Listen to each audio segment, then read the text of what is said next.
Hey guys, I will do commentary after this retardedly difficult race.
Very messy, whatever.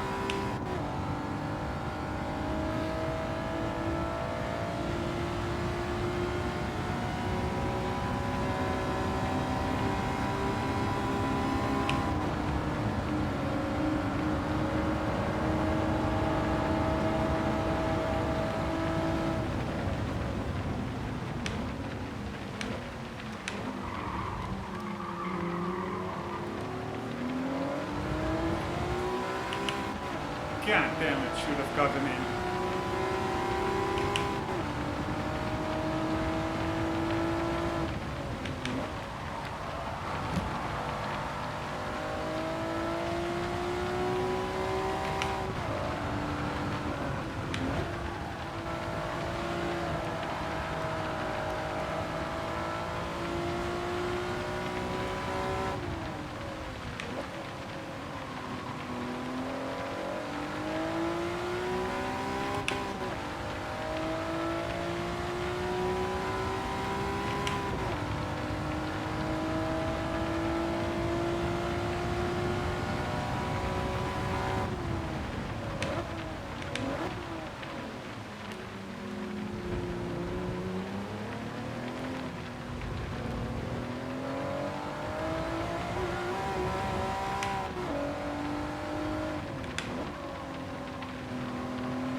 Very messy again. Oh, fuck me.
Come on, man. Come on. Come on. Yes. Yes. Come on. Woohoo. Woohoo. God damn it. That really cost me like a lot of tries. Fuck me, damn it. Alright. It was really an enjoyable race. I cannot say anything else, but the track, the car, everything, but fuck me, damn it, it was hard. It was not so hard getting to the second place car, but passing them, god damn it, this is the first time that I passed them, so to say. Alright, I will do maybe a quick guide for how I did it. God damn it. Right, so full throttle, and over here, once this striping at the curb on the left start, that's where you brake hard. Back to, I don't know, the third, I think. Let it roll and get on the gas early. You really want to be in the breathing in the neck of this, what is it, R33 or something. And pass it over here. The other two cars, a little bit after the 100 meter sign, start braking short and just cut them on the inside. And yeah, I didn't do this quite decent, but yeah, I'm not going to do it over again. I've also passed them decently over here. You can, it depends a bit where the other cars are, how you take them, but I think cutting the corner a bit over there and trying to get them on the left inside is the way to go. Here, full throttle, and then over here, as you start, once you are quite far into this corner, lift off a bit, because otherwise you go wide. Lift off, then again, but as soon as it starts tightening up over here again, it's really weird, but that's where there's quite some grip. So then, especially if you're, I think, third or fourth, I'm not even sure on what gear we are, but you can already pedal to the metal out of here, and that is really where you can gain on the AI, because they are slower here, I don't know. And over here, this is also an important corner that I noticed afterwards only. So a little bit before the 50 meter marker, start braking hard, back 2 seconds. And don't go, over here I take it quite tight, but go a bit wide here, because there is like a little dent, dip in more towards the curb. And if you if you're on the in second gear and you start powering out, pretty good chance that you will spin. So if the closer you are to the curb, the more careful you need to be with the gas. And if you're a little bit wider, it seems somehow, even if you have some steering angle, you can quite safely, much quicker step on full throttle in that same gear. So I don't know why, but there is a little bit more grip on the outside.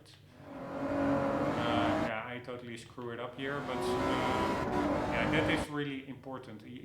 Intuitively, you would think I cut the corner as close as possible to the apex, but at least for me, I spin out and need to be much more careful, and that means that this car in front is already speeding away here. And if you go a little bit wider, you can really hammer the throttle earlier, and then you really stay quite close to it. Alright, full throttle. And then my braking point here is to the right. You see that little orange mark, and a little bit in front of it there's like a smudge. I don't know if it's like a shadow or a black dirt spot, I don't know. But as soon, so that would be around here, that soon as that black spot passes the A-pillar, so that is, I think it's more or less that sign post, when that passes the A-pillar, that's my braking point. And this is really an important corner. Don't overshoot it, because then you can better start over. You will lose so much time. Here it is just keep it, I think, in thirds, coasting, and then over here you can abuse this curb quite a lot and really hit that little, yeah, what is it called? That little stick over there. Yeah, they have a name. Whatever, that little ball. Over here, it's still really hard to gauge. There's not really a lot of markers for reference to indicate optimal braking moment. But yeah, at the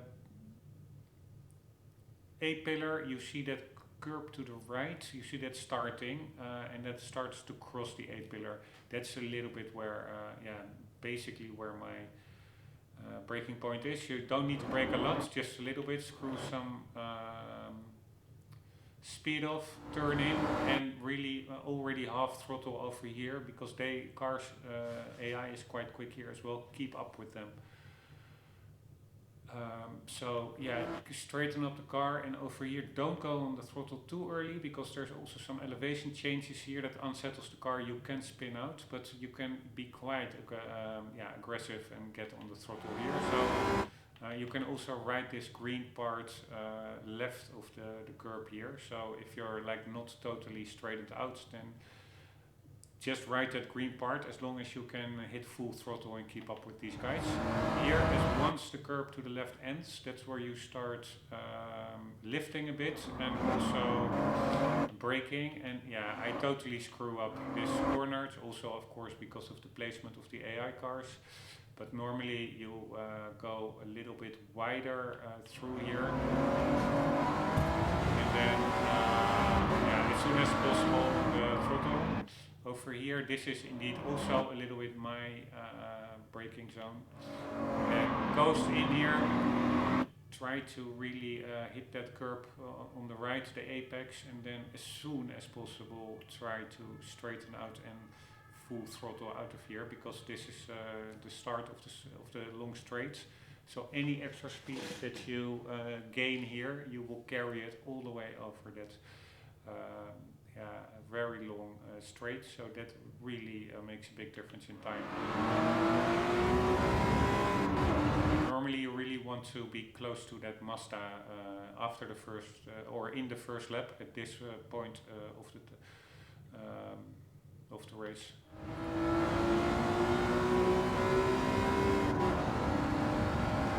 And over here, this is the first time that I'm this close, I think, towards these guys. Normally I'm, this was, even while it looked quite messy, it was apparently quite a good run, because, I'm quite close to the guys in front compared to other attempts.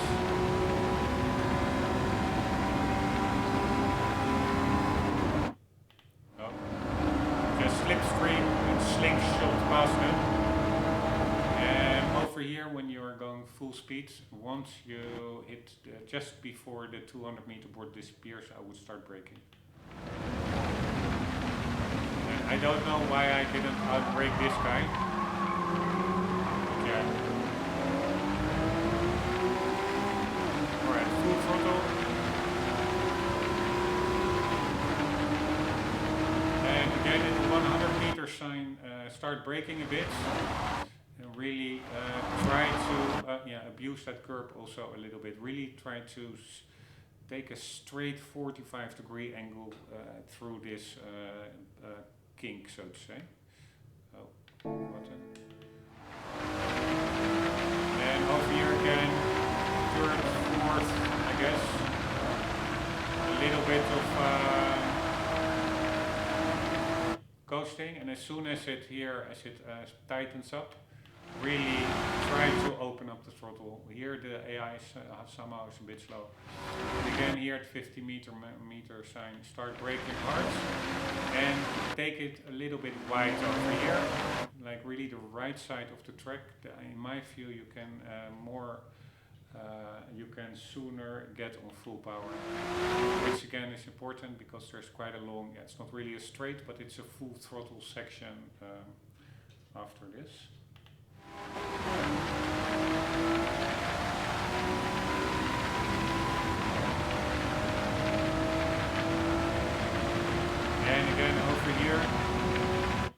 once, so a fraction of a second after where we are now. Once the A-pillar hits that dark patch, like that post of the Dunlop sign, once that passes the A-pillar, that's where you start to brake. And here keep it in third. I would not keep it in go back to second because you too easily spin out. And over here again you can, because you're also in third, low revs, not that much torque, so not that much chance of spinning out, so you can really start get on the gas early. And as mentioned, you can really abuse this corner. Or not abuse it, but let's say you're not have like an optimal line, it doesn't matter that much, you can just hobble over the grass a bit. And again, once on the right side the curb starts and disappears behind the A-pillar, that's where I brake a bit. And keep some speed in here, coast through, and yeah, slowly but surely reapply the throttle. Over here, full throttle, full throttle, full throttle, coasting. Coasting and braking a bit. And I'm steering in, I think, too early over here. This is not an optimal line. Or maybe it is, I don't really know. Get on the gas. And then over here, this is, in the previous lap there were a lot of cars around, so I couldn't really show, but there's like this little side street to the right. And there's one over there as well. Approximately in between these two. So that's where we are now, approximately. That's where I start to brake. Still keep some speed, keep it rolling. Really take this tight corner and straighten up the car as soon as possible and get on the gas. If you, for whatever reason, if you have to pass cars or anything and it goes all haywire, you can actually go really wide here. Also left of the curb. There's quite some grip. And you are not disqualified in a race. Probably in a circuit, I'm sure in a circuit experience you will be, but in a race you can go quite wide.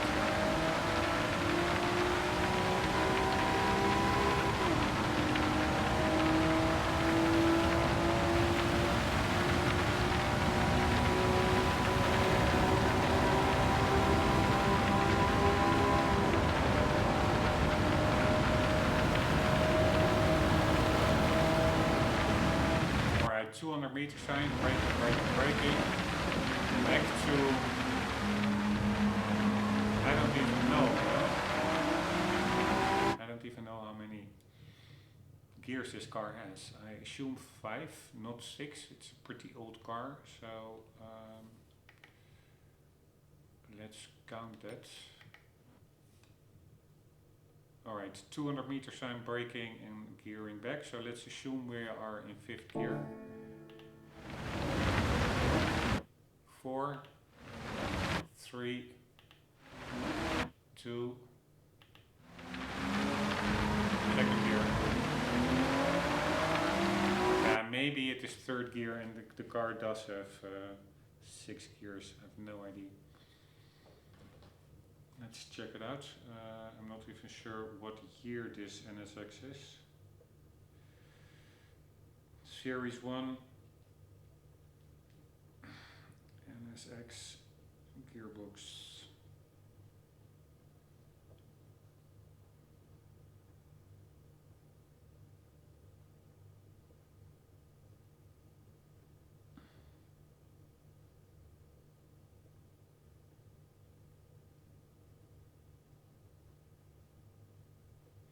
Alright, 1993 Honda NSX, manual gearbox.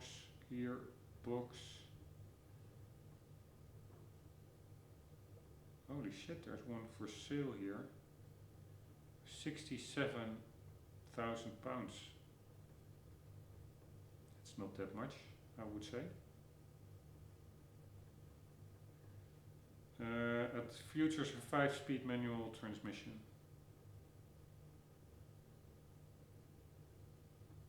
Man,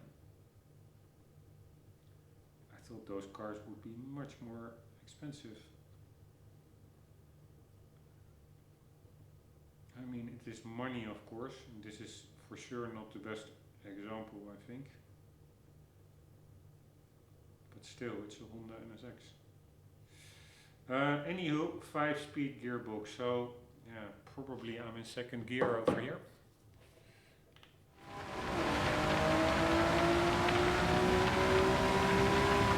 Alright, slowly but surely catching up with the second and first place car. And what was this again? Yeah, just after the 100 meter sign. Start braking and really cut the corner a bit. Coast and play around with the throttle to keep the speeds. Full throttle, start coasting here, otherwise you go wide. And as soon as the corner tightens up here, you can somehow weirdly really apply quite a lot of throttle, 80%, 90%, even 100%. Just before the 50 meter boards, just right now when it vanishes behind the A-pillar, start braking. And again, keep it relatively wide here. And here you can somehow, I don't understand why, but even with this amount of steering input, you can already in second gear, which normally would really spin you out, you can just really apply quite aggressive throttle and really do that as well, because the AI cars do as well, and you need to keep up with them over here. This is where I lost a lot of time, I think, before I knew this.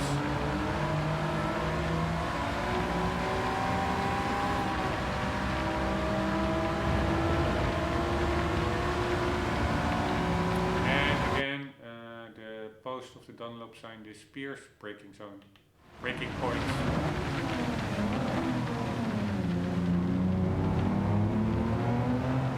Coasting through here, and again on the throttle, soon in third. Abuse that curb, and curb starts hitting the A-pillar, braking points.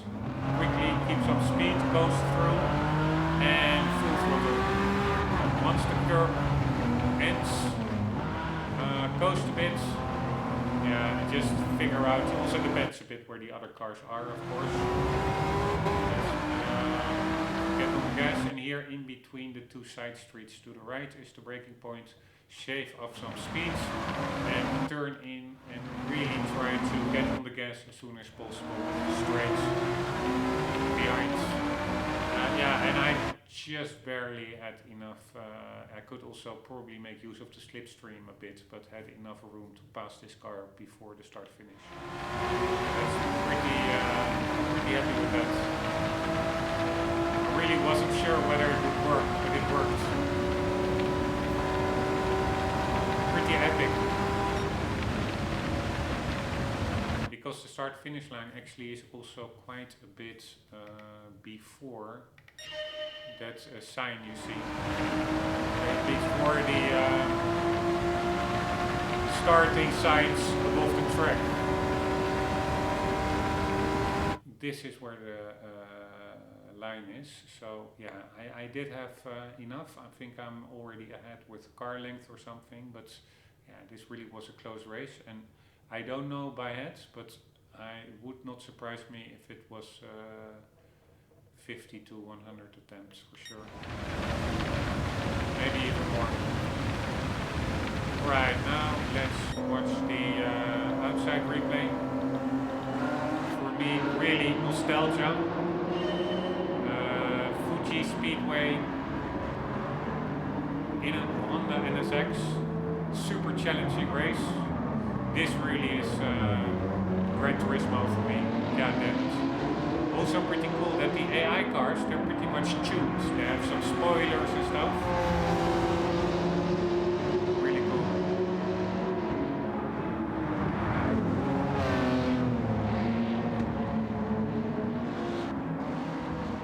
Alright, I didn't want to have contact there, but yeah, I've been doing it for so long now, this race. I more or less had it. So.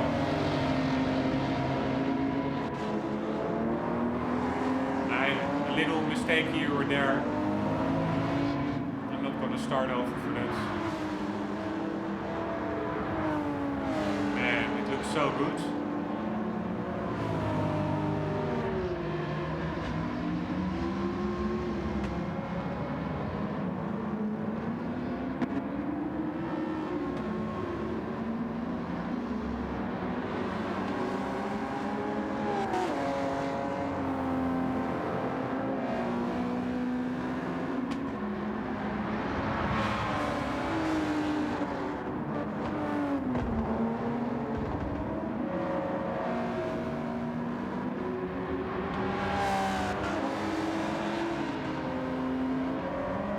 check it out. When do you see an RX-7 really racing SX?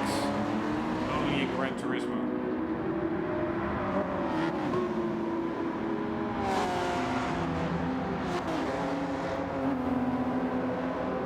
Man, this really is quintessential Gran Turismo for me. Amazing.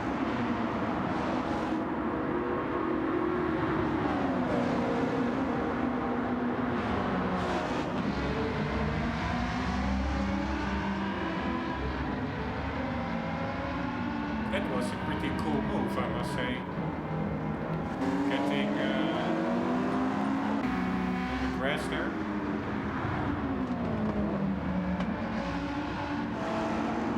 Watch that again.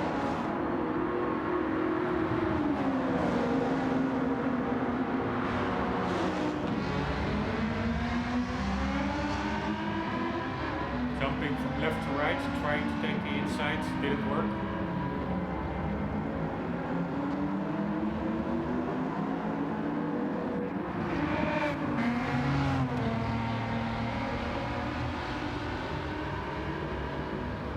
So cool, also those headlights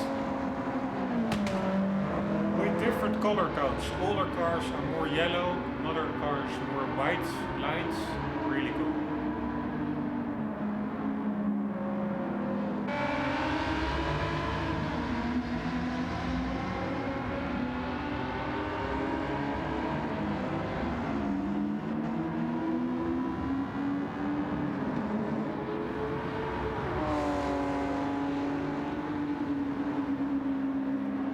Amazing track, amazing car, amazing scenery.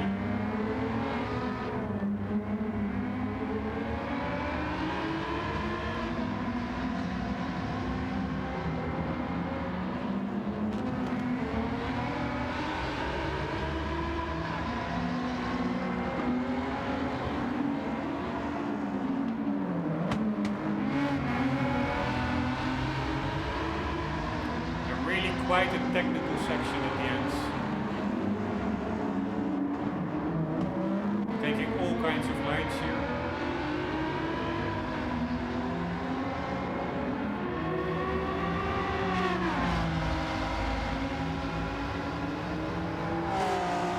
Right, last lap.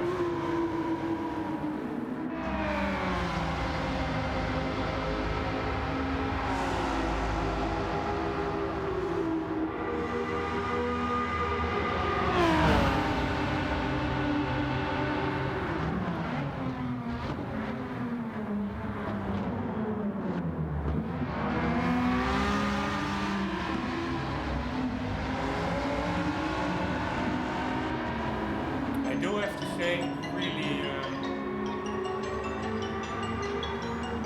quite fun race, even if it was super hard. Here, what I saw was pretty cool. In the distance, you see a whole here to the left, here, a whole car park in the distance. Very nice.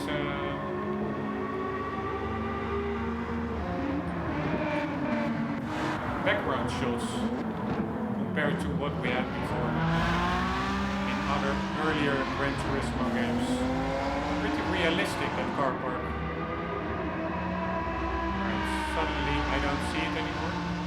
What's up with that?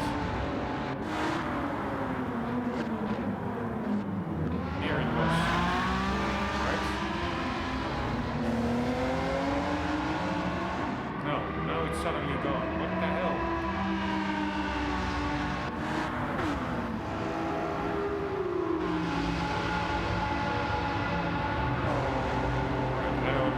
Maybe it's a different camera angle or something.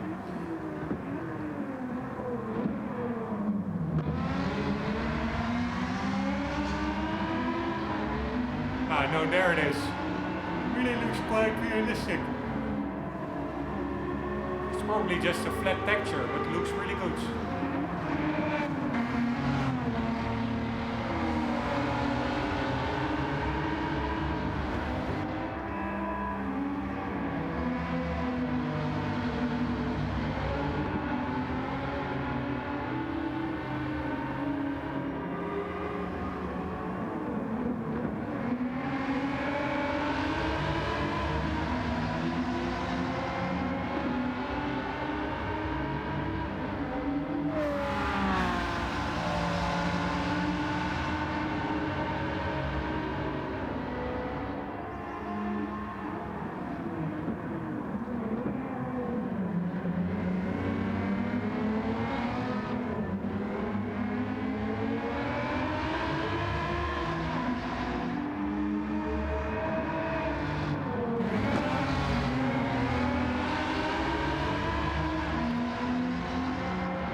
so epic.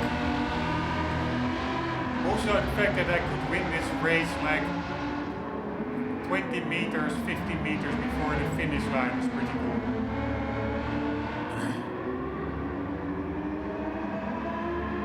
I really was hoping that it would work.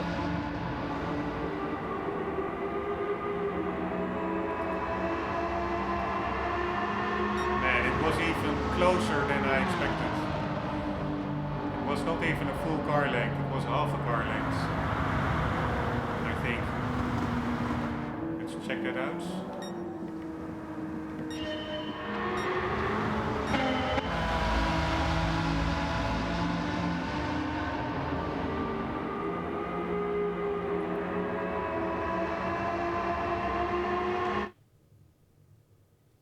Can I do like one frame?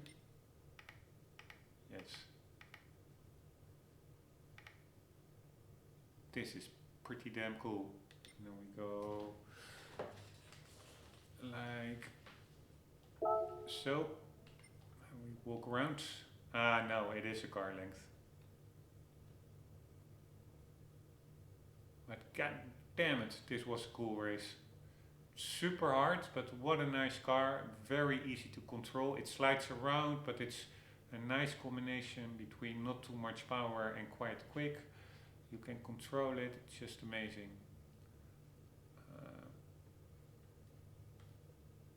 Can I also go up? Yes.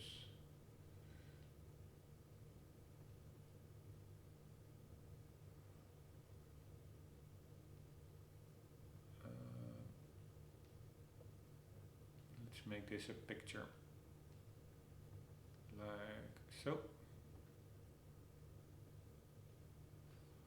and then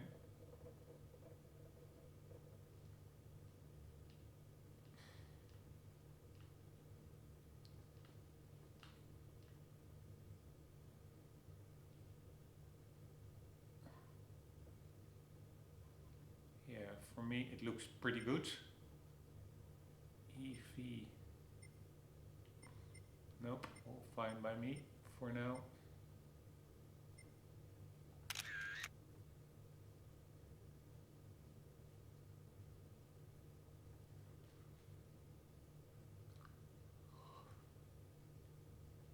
There's with that indeed exposure and aperture and stuff, there's quite some blurring going on because we were in speed, of course. I actually like that. Yes. Okay.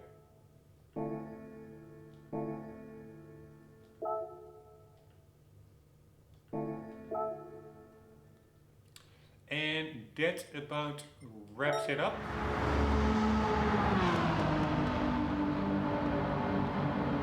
Really cool. Also, how all those other cars are still coming in.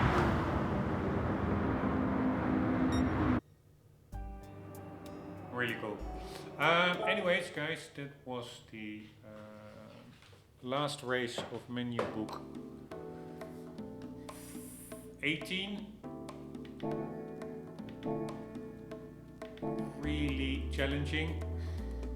By the way, I'm not sure because I did like a delayed start with commentary, but whether I said welcome to another episode in Gran Turismo 7, but if not, it's really late, it's almost the end of the episode, but anyways, for the record, for completeness, welcome to another episode in the playthrough of GT7.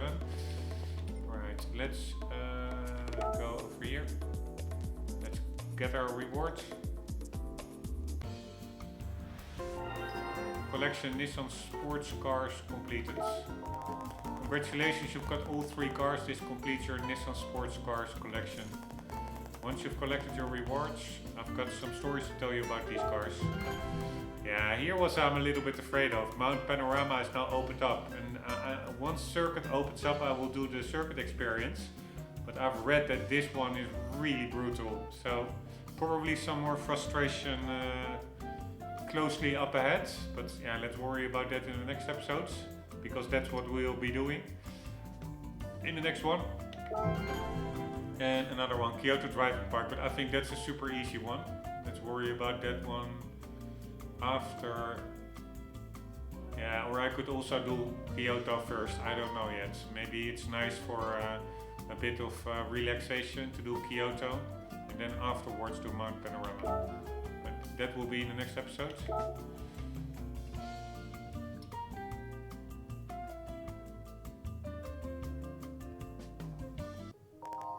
The Nissan Z and the GTR, you might have heard of these cars before. These are legendary models loved by car fans all over the world.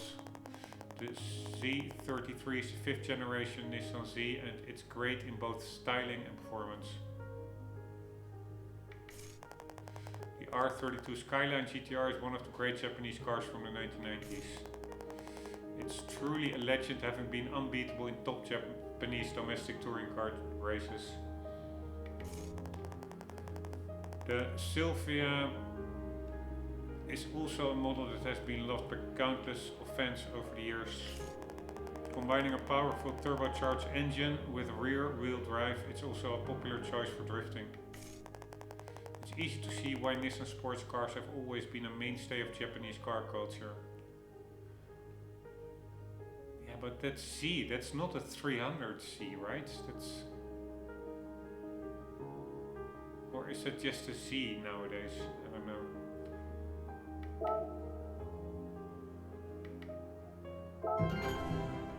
Alright, collection Japanese rally base cars. Fabio Filippini, excuse me, are you the one who drove up in that Honda NSX? True. Wait, you're the former director of Pininfarina. Yes, my name is Fabio Filippini. Very nice to make your acquaintance, and please call me Fabio. We're very honored to meet you, Fabio. And are you familiar with Pininfarina? No, I am, but let's explain it. Pininfarina is one of the most famous carrozzerias in Italy. And Mr. Fabio worked at Renault Design for a long time as well. I remember well the splash that the Honda NSX made at the 1989 Geneva Motor Show. It was the expression of absolute sportiness combined with Japanese perfectionism. But did you know its clean and streamlined style came from a design co-authored by Pininfarina? This study was further developed in-house by Japanese designers. The result was a design so pure and balanced, it lasted 15 years without noticeable changes. While the front and sides are somewhat typical, the tail stands out as original. Also, its integrated rear wing, I would say, and the transversal strip of lights are very well executed. But despite all the technical improvement, it is virtually identical in aesthetics. Wow, that was fascinating, thanks. I hope it helps you to see your car in a different light. See you again, ciao. Alright, let's see what we have to do in menu book 19. WRX STI Type S 2014, Lancer Evolution 2015, and a Group Yaris RC High Performance. And we will probably be racing on some dirt tracks, I guess. Trial Mountain.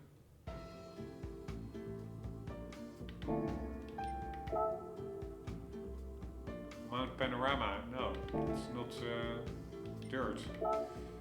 Kyoto Driving Park, neither.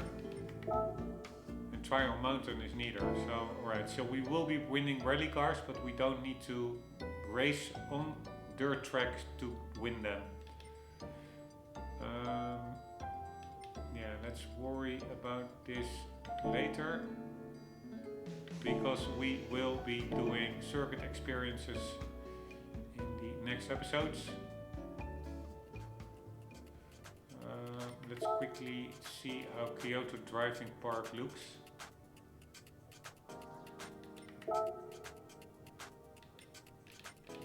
I think it's supposed to be quite an easy one.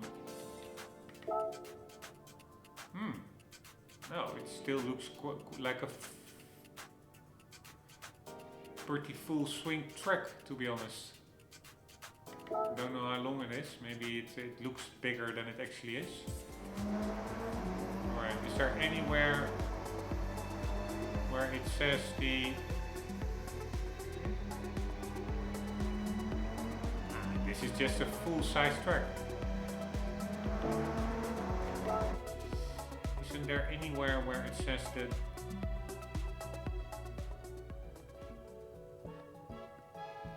the distance of this freaking place, the length? That's so weird. I don't understand that. Why do you not display such elemental information? There's so many little weird choices in Japanese games. Maybe it's there and I'm just overlooking it, but Kyoto, driving park, fictional circuit. It's a 3-mile circuit set in a driving park in Kyoto. Alright, 3 miles. So yeah, that's not really, I think, super short. It's not the longest, but also not for sure not the shortest. We will be doing that one in the next episode, and then after that we will be doing Mount Panorama. I'm a bit anxious about that one. I really heard, I read some really stories of people getting totally stuck there, but yeah, hopefully it will be okay. Guys, hope you enjoyed this episode. I hope to see you in the next one. For the meantime, don't forget, always do keep on gaming. See you later.